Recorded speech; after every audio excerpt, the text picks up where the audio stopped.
I'm not very smart, not very technical.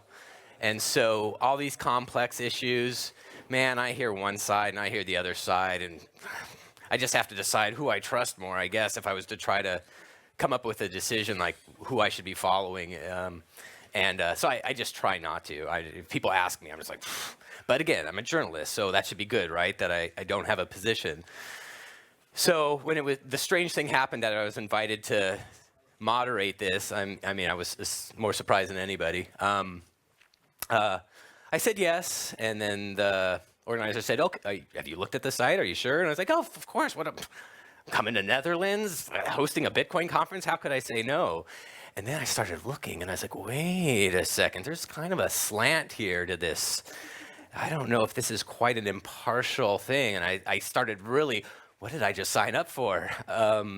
Is this going to hurt my credibility, if I have credibility as an impartial journalist? And, I've had people everywhere from, Peter Todd and Samson Mao to JVP and Bitcoin Jesus himself. So I really do want to remain open to all sides. So I guess I just want to make sure that, I want you all to love me.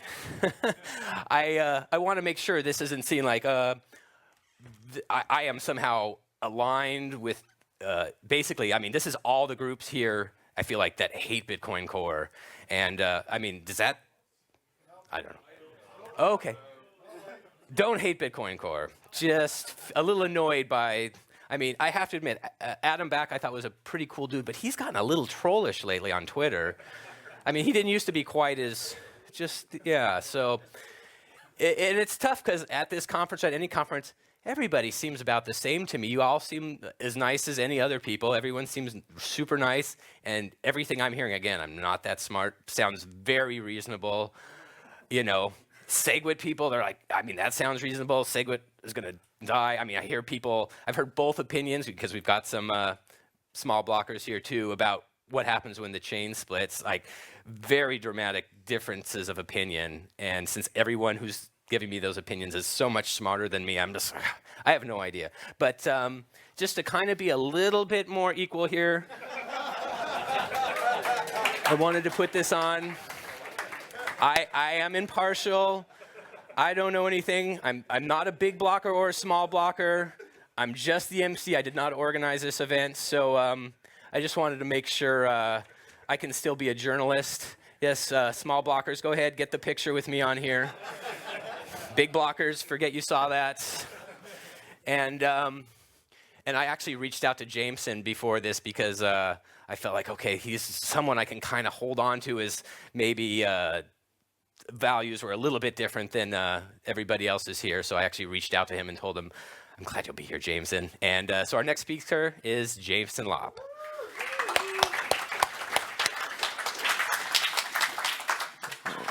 All right. Well, thanks, everybody. It's great to be here at the Future of Bitcoin.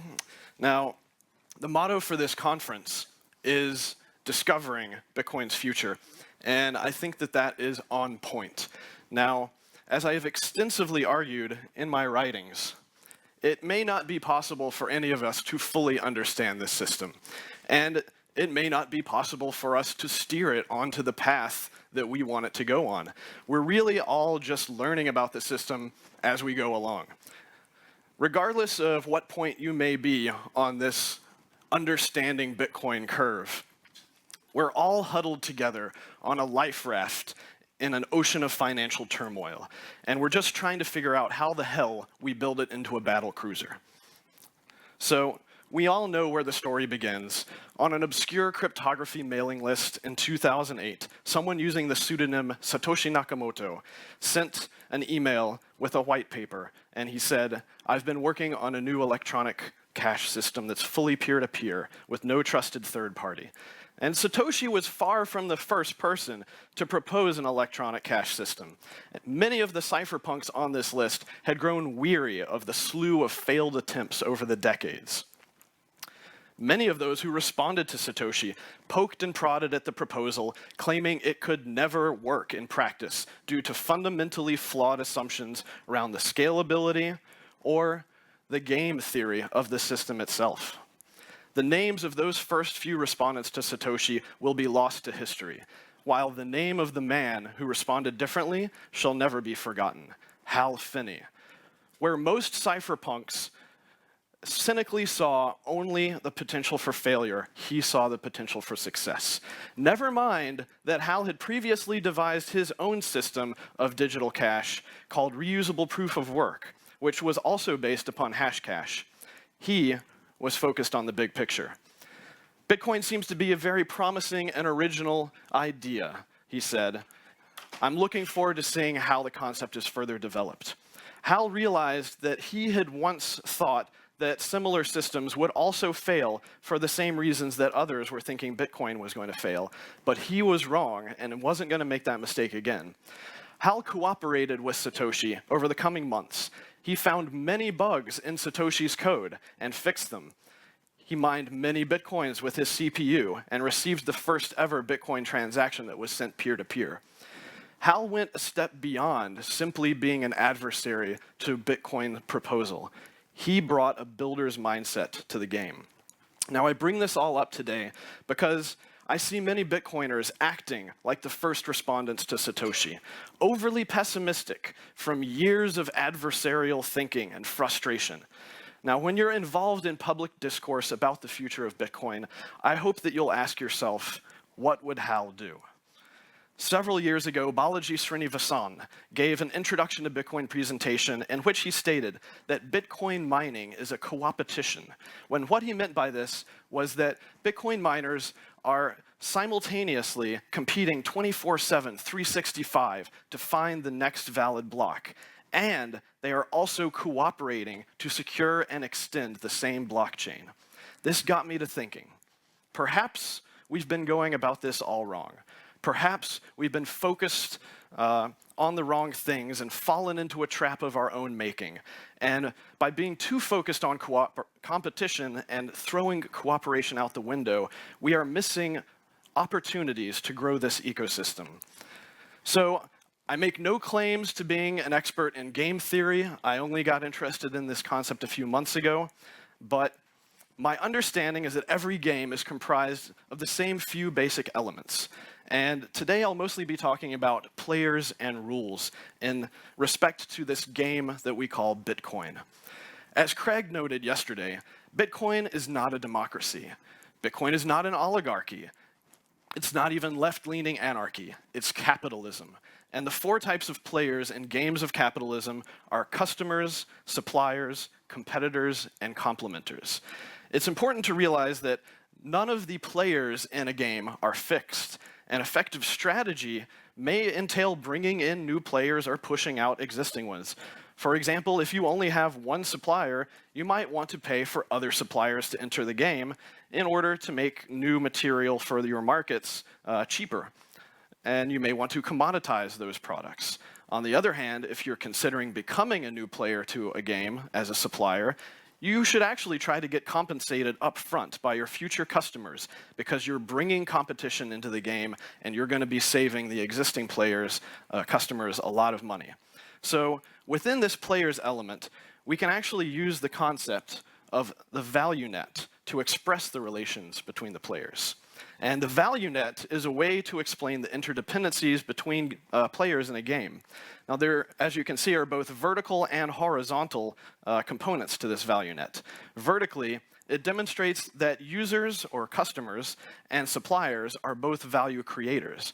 Now organizations should listen to the needs of both players in order to maximize the value of the system. Horizontally, you see that competitors and complementers are exact mirror images of each other. And customers will value your product more when there are many complementers, whereas they will value your product less when there are many competitors because they act as substitutors. Now, understanding this relationship highlights a deficiency in common competitive practices, which is the business as war concept, where you only focus on eliminating and outcompeting your competitors. Instead of thinking of it this way, organizations should also try to develop commodity complementers where the long-term value of the system will be increased overall. So by understanding these two symmetries, we can use this type of value net model to give us a greater potential for understanding the game theory and successfully applying new strategies. Instead of only focusing on the conventional players like customers and competitors, we can see that there are actually 4 different strategies that we can target. So I brainstormed a bit, just trying to think about some of the different players that are in Bitcoin's value net. And this is by no means a comprehensive list, and I hope that, in fact, some of you may be able to contribute additional ideas to it so that we can improve our understanding of Bitcoin's game theory. For users, this is a tough one. They add value to the system by creating demand and by, in our case, increasing the network effect.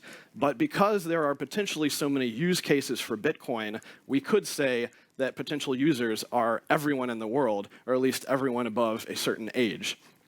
So other people that we could be targeting the unbanked. We could be targeting people who are seeking shelter from hyperinflation. We could be targeting people who are seeking financial privacy and censorship resistance. We could be targeting high-risk speculators, entrepreneurs who want to build on the platform.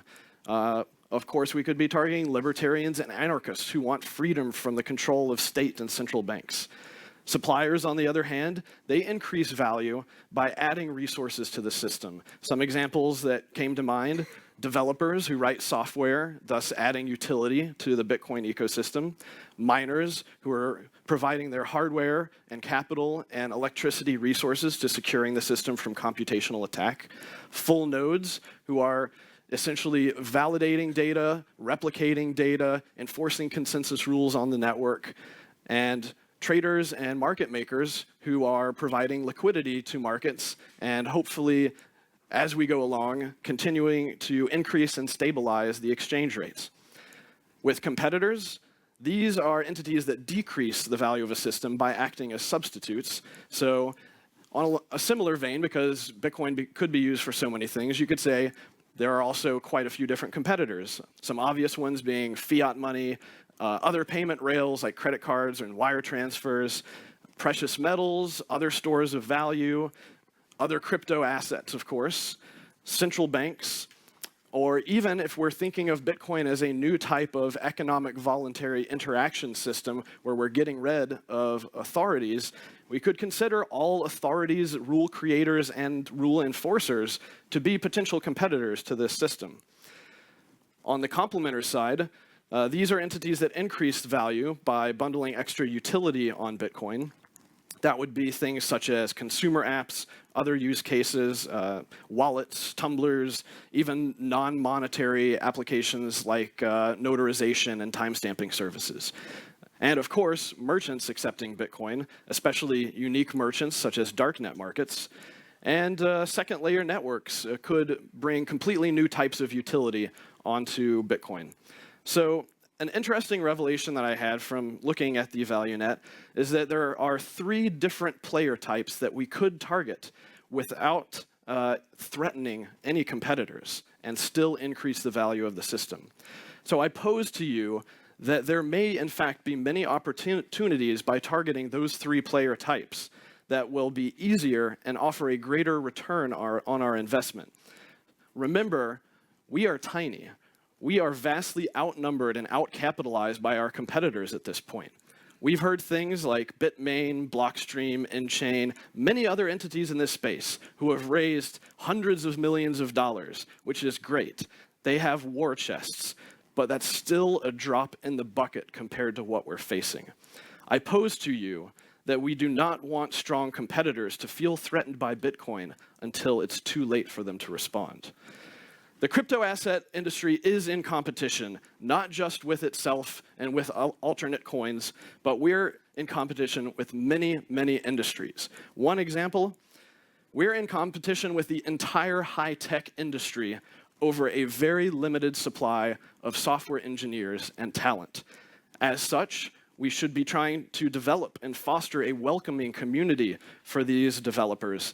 And I would point to Ethereum as a potential model to follow in that regard. They seem to be doing pretty well on the developer side.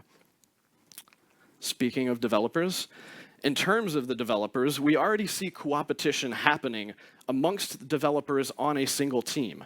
Unlike corporate software development, there are no project managers or architects passing down feature requirements from on high. Instead, we have multiple developers who may propose similar competing changes that attempt to solve the same perceived problems in a system. If a proposal begins to gain traction, other developers would jump in, probe the idea for weaknesses, and then eventually decide to cooperate with a proposer to go ahead and improve it. On a related note, I've observed a fundamental conflict between how the vast majority of software development occurs versus how public consensus networks operate. So most software developers take the approach of envisioning the system how they want it to be. They then write the code that will create that functionality and those rules, and then deploy it. But in Bitcoin, you have some developers who take this approach, historically with not a lot of success in the past few years. You have other groups of developers who consider the existing rules of the system to be constraints within they have to work in order to be able to deploy changes. And that methodology has historically tended to be more successful. Now, I'm sure that this is a particularly contentious point amongst many of you, and many of you have changes that you desire to see implemented in Bitcoin, and you have been frustratingly failing to activate them. Perhaps we can just dismiss this as another inefficiency of a decentralized system, but it seems to me that this, in the long term, could potentially have a chilling effect upon development and result in a lot of wasted resources that end up never actually getting used. I myself am a former Bitcoin XT supporter. I know full well the feeling of seeing months of work and waiting go up in smoke. I hope that we can break out of the cycle of failed initiatives. A plethora of businesses based upon Bitcoin and its platform have emerged over the years, and many of them are in direct competition with each other because they have customers seeking to feel the same specific use cases. Yet many of these businesses are forming partnerships and trade services with each other, and they're doing this in order to form mutually beneficial relationships that leverage the strengths of each business. I can tell you that this is certainly true at BitGo, as we wish to provide our services to as many different people in the ecosystem as possible. It's clear to me that the root cause in the rift of the scaling debate is conflicting needs between different types of Bitcoin users and their use cases. And enterprises that service some of these users, especially those who are transacting in smaller value amounts, are feeling the pressure to improve their customers' experience. As a result, many of them are trying to change the rules of the Bitcoin game. But other players in the game consider this rule change to be hazardous to the value of their own use cases. Due to the strength of the status quo in Bitcoin, we find ourselves at an impasse. People within the ecosystem are broadcasting their thoughts across mailing lists, forums, chat rooms, and social media. They argue about the nature of Bitcoin, the direction it can go, and they're trying to earn respect and social capital and group other people behind their cause. Unfortunately, this process has degenerated over the past several years, and tribalism has taken a toll on the community. It has fractured discussion. Many devs have left the Bitcoin mailing list to avoid drama and harassment. I've been tracking mailing list activity, and it's been on the decline for quite a while. I think that one of the greatest problems is the classification of people as small blockers, large blockers, or a number of more derogatory names that are being slung around. This is a very nuanced discussion, and we should avoid grouping people based upon some similar viewpoints. In fact, I think it is best if we stop talking about people and start talking and focusing on ideas. The vitriol, the tribalism, this has all led to communication breakdowns. I've lost count of how many times I've had someone message me privately to tell me that they won't be participating in a conversation because they've blocked or muted or ignored some of the primary participants. The blocking has even gotten to the point of causing more misunderstandings. Take, for example, a recent Twitter blunder where Alice attacked Bob because Bob was saying that he thought Bitcoin needed a CEO. But Bob was actually arguing against Bitcoin needing a CEO. And Alice lost the context because Charlie had blocked her. Thus, entire portions of the tweet thread were missing, and the meaning of the conversation drastically changed. In this situation, no one is to blame, and yet everyone is to blame. Similar problems have happened on the Bitcoin subreddit, where the removal of comments by moderators combined with complex CSS rules automatically expanded collapsed, removed threads that also caused portions of conversation to mysteriously disappear imperceptibly, changing the meaning of the conversation. I speak from personal experience here as someone who has had posts removed from our Bitcoin, as someone who has been attracted by trolls on every platform I've used, been banned from our Bitcoin for posting inconvenient facts, and even as a moderator of the Bitcoin XT subreddit. I consider every Bitcoin-specific forum to be flawed, and this is because they all tend to be skewed due to the tribalism of either the moderators or the users, who are nearly guaranteed to have some sort of vested interest in seeing their own vision of Bitcoin promoted. That's why these days, you'll mainly find me on Twitter, because no one is stifling my speech there. It seems to me that back when we were all using the same few forums, we were doing a better job at fostering coopetition, but now the focus on competition has divided the community and wasted our most valuable resource, time. Remember what Anthony spoke about yesterday. Cooperation increases value, and value can foster increased cooperation, creating a virtuous cycle. If you spew vitriol at your fellow Bitcoiners online, you aren't just hurting your target, you are indirectly hurting us all. I mentioned that this presentation was inspired by a reference to mining coopetition, though at this point I think it's worth digging a little bit deeper into the example so that we might compare it to the other forms of coopetition already covered. In the early days, folks were solo mining with CPUs and GPUs, but it didn't take them long to figure out that they were cooperating and pooling resources to offer a more consistent return. So this pooled mining concept also expanded the crypto economy by creating business opportunities for people with the operational skills to maintain a reliable and trustworthy pool. Good times for everyone.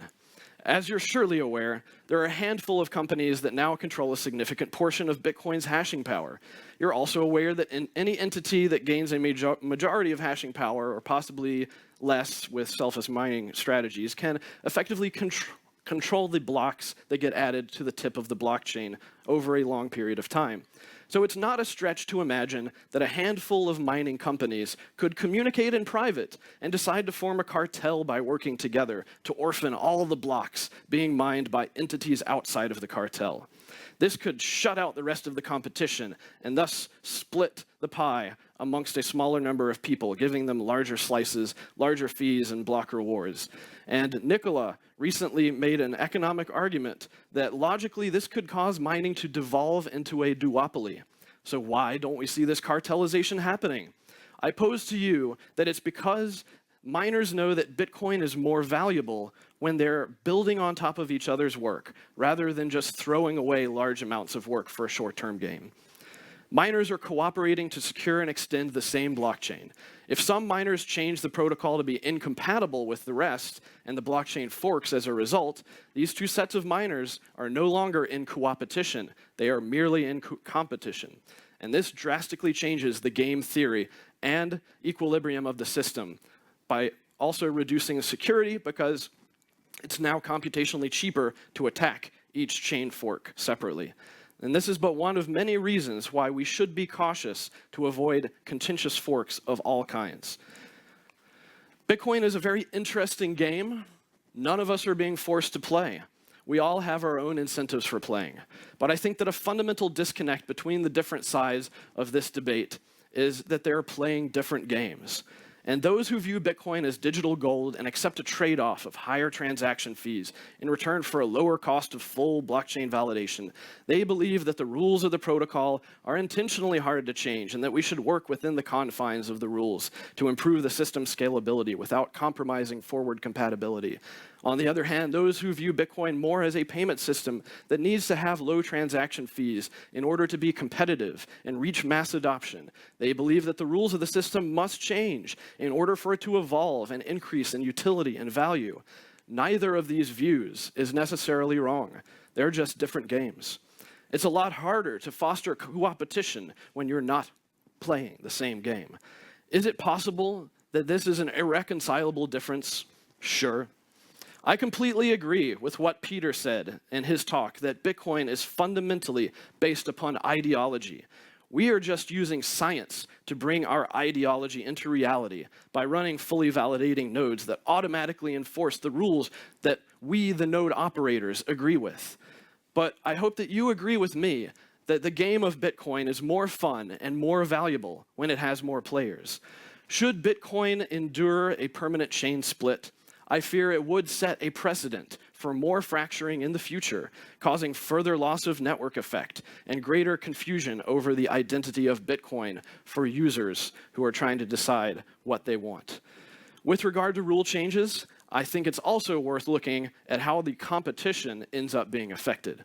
I pose to you that any rule change Bitcoin implements can also be made by its competition in the crypto ecosystem. If Bitcoin can change to use huge blocks, what's to stop Litecoin or Ethereum or any other open blockchain system from doing the same in response?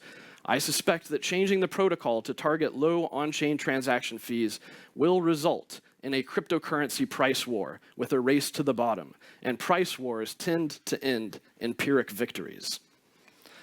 Now, if you're not familiar with the Cypherpunk Manifesto, I recommend giving it a read. While privacy is but one of the many aspects of this ecosystem that is integral to it, I believe that the spirit of coopetition rings true in the Cypherpunk Manifesto that Eric Hughes wrote years ago. I find these excerpts to be particularly relevant. Cypherpunks write code. We know that someone has to write software to defend privacy, and since we can't get privacy unless we all have it, we're going to write it. We publish our code so that our fellow cypherpunks may play with it and practice, and our code is free for all to use, worldwide. For privacy to be widespread, it must be part of a social contract. People must come together to deploy these systems for the greater good. Privacy only extends so far as the cooperation of one's fellows in society. And we, the cypherpunks, we seek your questions, we seek your concerns, and we hope that we may engage you so that we do not deceive ourselves. Bitcoin was born from the efforts of cypherpunks. Cypherpunks knew the value of coopetition. I know there's a lot of bad blood in this space, and you may be tempted to attack individuals who have offended you. But let's not waste energy perpetuating a vicious cycle. Yes, this is an adversarial environment, but in order to foster a constructive adversarial environment, it must be adversarial in the intellectual sense, not the emotional sense. We have too much left to build, and we can't afford to spend the time over petty squabbles.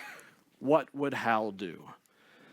In highly segmented industries with strong network effects, such as the tech industry, coopetition may be the only way to avoid stagnation.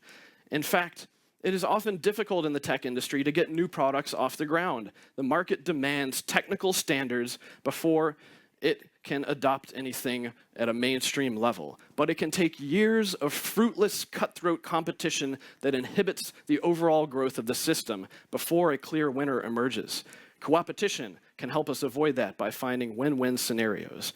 And I'm sure you've all seen this chart plenty of times, the tech adoption life cycle. Personally, I think we're still way on the left side there in the innovation phase. Coopetition can be an extremely valuable strategy for technology dependent upon network effects when they're still trying to bootstrap. Since the early market is small, competing for market share does not make much sense. Instead, in the early market stage, we should focus on creating demand and getting past the chasm or the tipping point. Coopetition can create win-win situations for everyone involved and, in fact, get us closer and lower the tipping point for reaching mainstream adoption.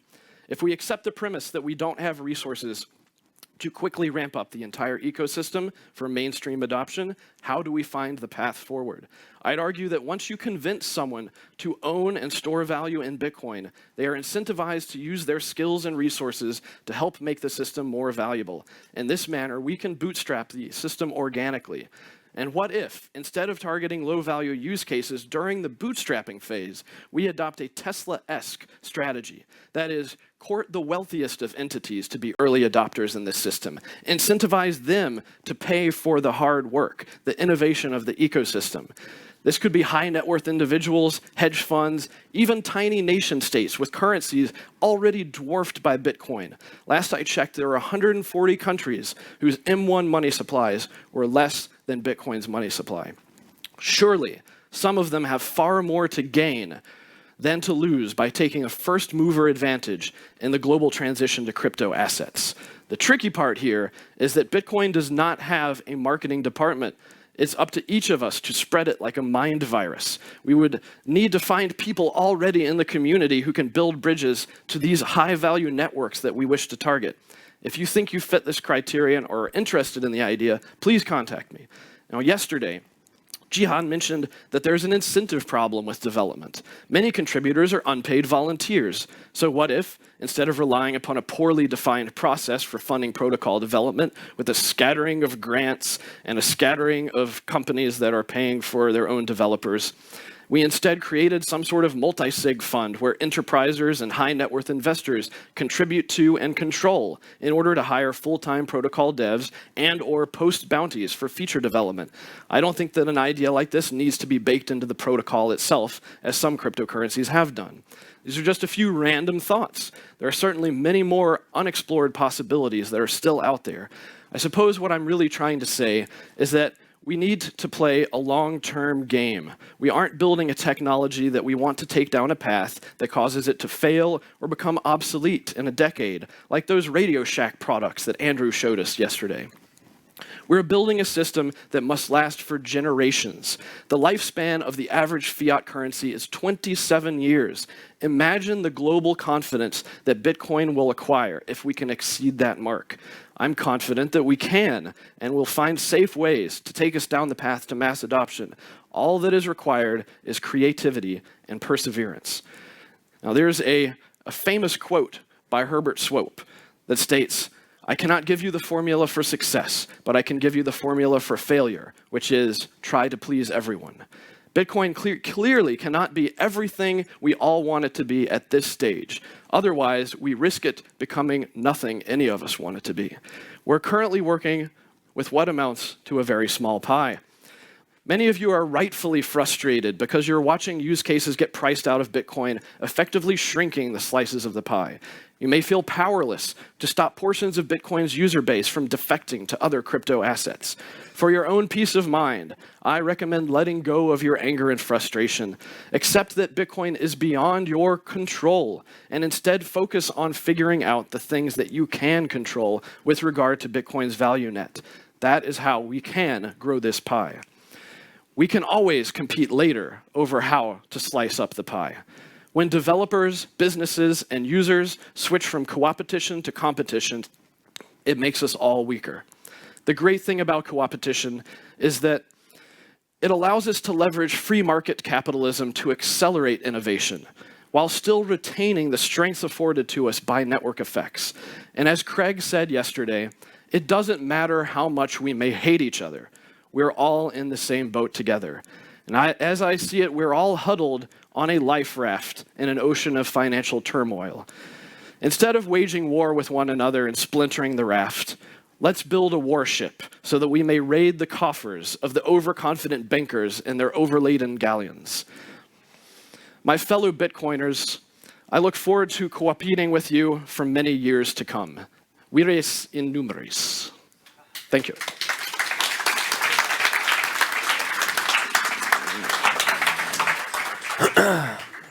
All right, is the tossable mic back there somewhere? All right, anyone have some questions? Let's start in the back. Can you give it to the guy back there? Thanks. Hey, very good talk, by the way. There is two things that you said that seems to be somewhat in opposition these days. So I would like, if you can expand on it a bit, that'd be great. So this is the idea that we shouldn't fork because it weakens the community and the strength of the coins and the security and all of that. On the other hand, you said that a sure way to fail is try to please everybody. And right now, the solution to avoid the fork seems to be Segwit2x, which is trying to do exactly that. So I would like for you to expand a bit on that subject, if you can. Right. We should fork. We should fork as much as we possibly can without shedding off too much of the ecosystem. And I think what the contention comes down to is, how do you measure the contention? How do you measure how many people you're going to lose by making some sort of change? Now, it just so happens that historically we've managed to do a lot of soft forks where we didn't lose really anyone perceptibly. There was, one hard fork a long time ago where some miners tried to keep giving themselves 50 Bitcoins for every block reward, and that didn't last very long. But on the hard fork side, I think the problem is because it's ideological, that you do have some people on the extremes who, regardless of which direction you're going to go, are going to steadfastly say, I'm staying here, you can't make me do anything. So can we please everyone in that regard? No. We have to cut some of the fat, as it were, for the greater good. And it's unfortunate, but a consensus system like this, you can go for a super majority of whatever metric you want to use, but you'll never be able to get 100%. We've just got too many people, too much diversity in the ecosystem to make everybody happy with the change. And so, while from a technical standpoint, sure, maybe we can soft fork SegWit, and a lot of people will be really, really unhappy about having SegWit in the system, but at least we can't force SegWit upon anyone. No one can force you to create those addresses or receive money into a wallet that you think may be less secure. So, I would like to see hard forks happen in the future as well. I have always been a big blocker from that standpoint. I think that second layer solutions are magnifiers, and you need to have a larger base layer in order for your magnifier to work better. But I have my own opinions, and I guess I straddle both sides, and I catch flack from a lot of people. But at the end of the day, I guess I have adopted this Zen outlook in that Bitcoin will continue in one form or another, and maybe there will be multiple Bitcoins. No one can stop anybody from leaving. If you believe that you have a use case that is going to be more valuable and have more utility, then we can't stop you from doing whatever you want to do. So the question becomes, do you have the incentives to stay with the rest of us? Or do you believe that you can overcome the loss of network effect from leaving? All right, any other questions? All right, up here. Here you go. Thank you.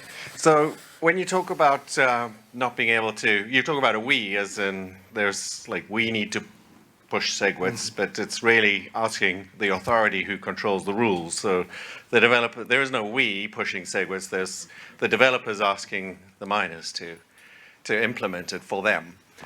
But just to get onto the network effect, I think you said we might lose people if we hard fork, but I would say if you look at the empirical evidence, we've lost a lot more people by not hard forking. When you look at all the adoption that's happening outside of the network and all the people that are selling Bitcoin and now promoting altcoins, what do you think of that?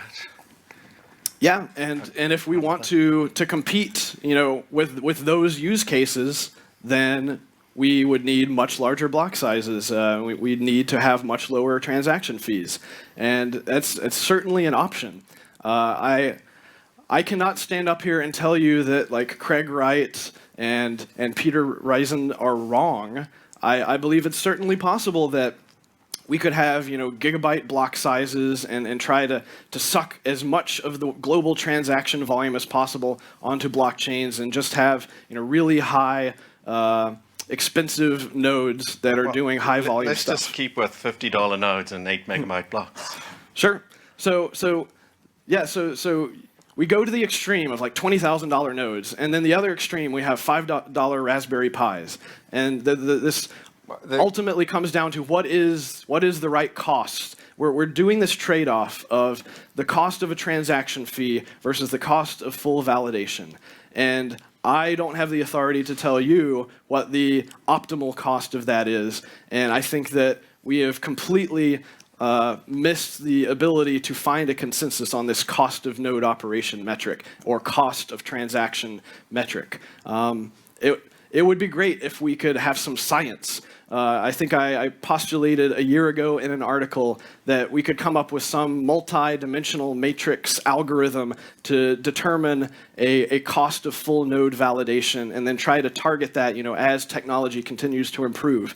But then we'd just be bike shedding over what the actual targeted cost should be. So I wish that I could stand up here and tell you, like, this is what the cost of this should be, and this is what the cost of that should be, but then I would basically be devolving into the role of central banker. And we just have to figure that out ourselves. Great, thanks. And on the topic of cooperation, or Coopetition. Coopetition, you mentioned spurring vitriol and creating adverse environments. What do you say to dropping grenades on cooperating competition? Yeah. So there are adversarial issues that have come up in the technical side of things of like exploiting various problems in software that have caused a lot of people to get upset and believe that the good faith in the development process has broken down. On that standpoint, I would say that the most that you can really do is either ignore people who are being unnecessarily vitriolic or you believe are sucking your time up and not cooperating, not providing meaningful feedback and value to what we're trying to do as a system. Or you can go the method of trying to call them out and yell at them and try to get other people to band behind you to say, we all need to shout this person down. And I've tried both of these. And whenever I've tried to shame someone or shout them down for being unnecessarily vitriolic, then I just get flack from the other side that, why am I supporting, this particular person? So unfortunately, I've really found like being silent and ignoring bad behavior to be the best option for me. All right, any other questions? All right, we're going to be ahead of schedule. All right, thanks, Jameson.